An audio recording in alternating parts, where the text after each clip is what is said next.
I've had the entrepreneurial spirit from a very young age, and I think it stems back when I recollect my mum would come home. She joined a company called Amway. So little did I know back then what that business was, or what its reputation was, or anything like that. It doesn't really matter. But she would come home with a book of the week or a tape of the week every single week. I would have been 12 or 13, so my brother's 10 or 11, and she would come home with these tapes and books that we would listen to and that we would read. Anything that come on the TV, for like an infomercial that was for hypnosis or mega memory or something like that, my mum would buy it. Mum is the complete optimist, always at the glass is half full type of person. So from a very young age, I have had this thing going on that's been telling me to achieve more, do more with your life, And so it eventually got to a point, I got a family of self-employed people where I started working for myself at 17. At one point, I was reading a book called Rich Dad Poor Dad by Robert Kiyosaki. It would have been 19 or 20 years of age.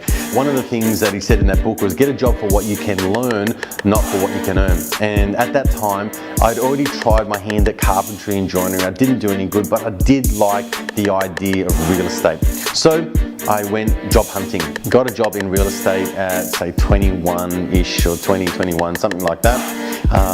Found an industry that I absolutely love. Within a couple of months, I had a great success in the industry.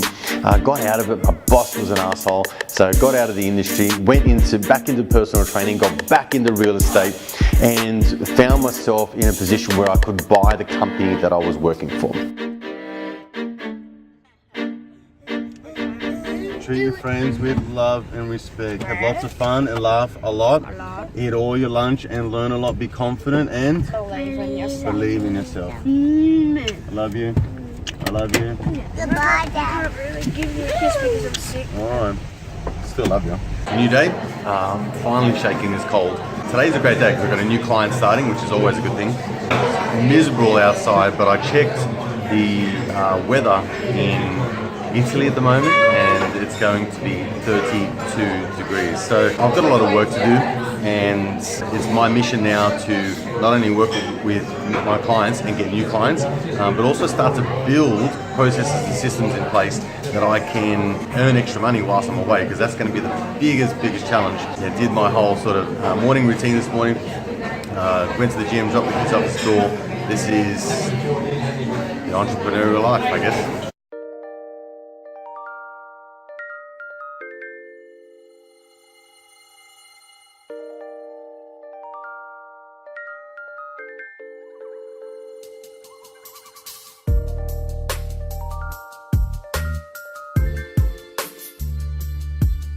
Long story short, I had gone through a period where I had gone into that business. I thought that I was at a point where I was going to retire at the age of 35 because I'd finally found a business that could get me financial freedom. The truth is that I successfully, almost ran that business into the ground within 6 months.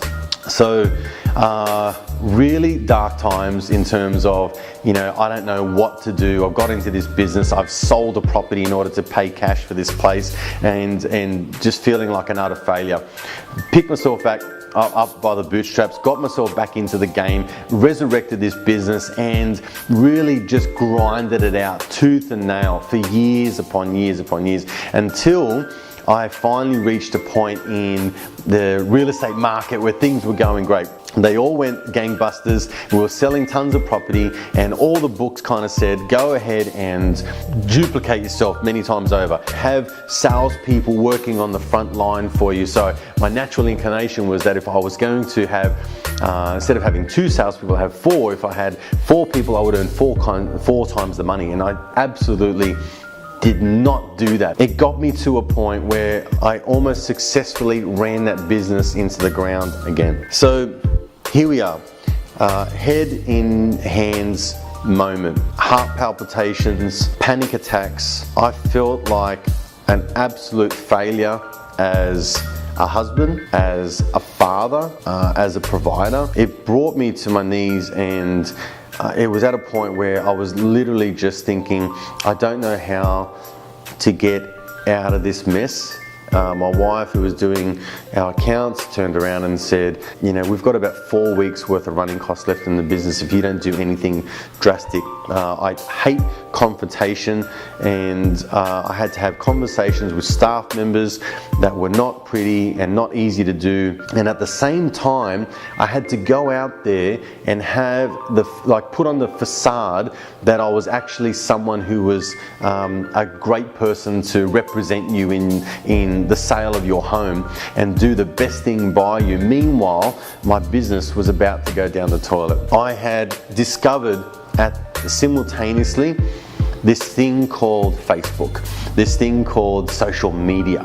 And so I started to think of the only ways that I could rebrand and leverage this tool to get myself out into the marketplace. So I started to cut costs within the business. Obviously staff were leaving in droves.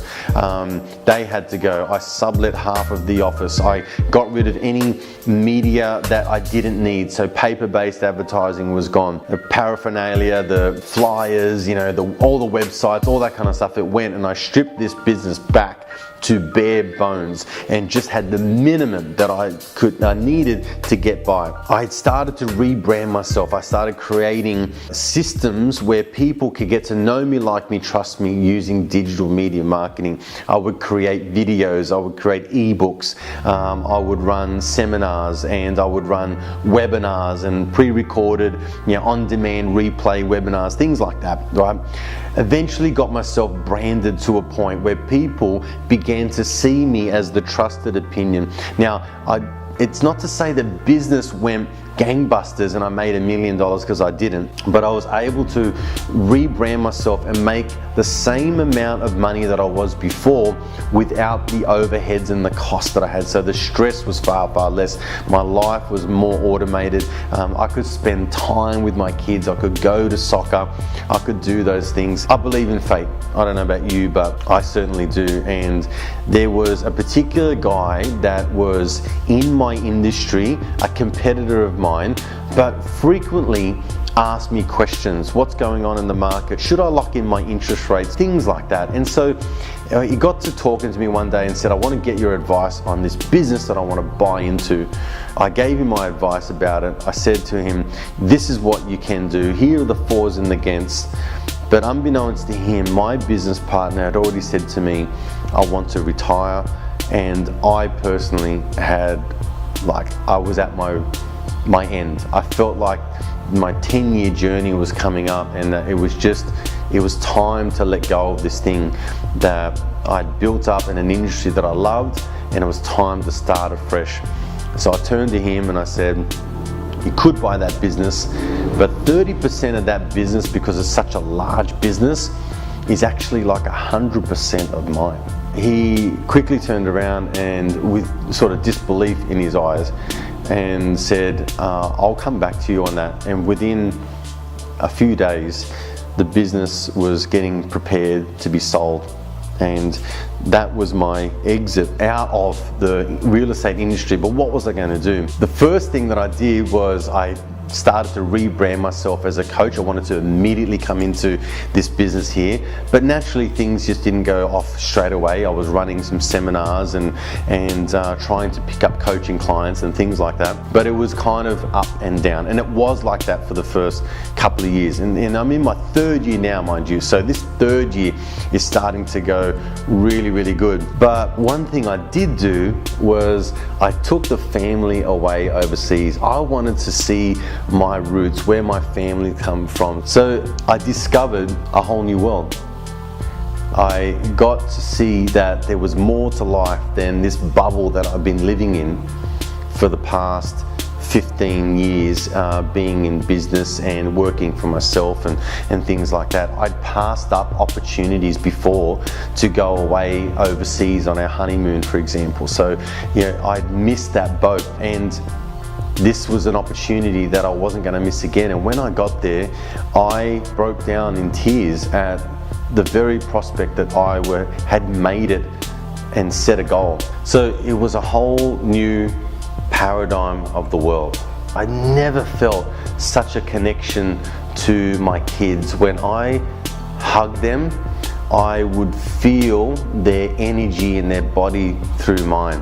When I would sit in the lake or the sea in Bagnara in Italy, I would be completely at peace. In my heart of hearts, I'd felt like nothing that I've ever felt before. Was an energy and a vibration and a sense of this is what life is all about. You know, I couldn't really speak the language, and for the first time in my life where I'd been using what I call my number one asset, which is my voice, the way I communicate, I'd been using that for such a long time. And because I didn't understand the language, I had to do one thing that I had been doing so well and so frequently for such a long time, which was speaking. I had to listen. I had to pay attention.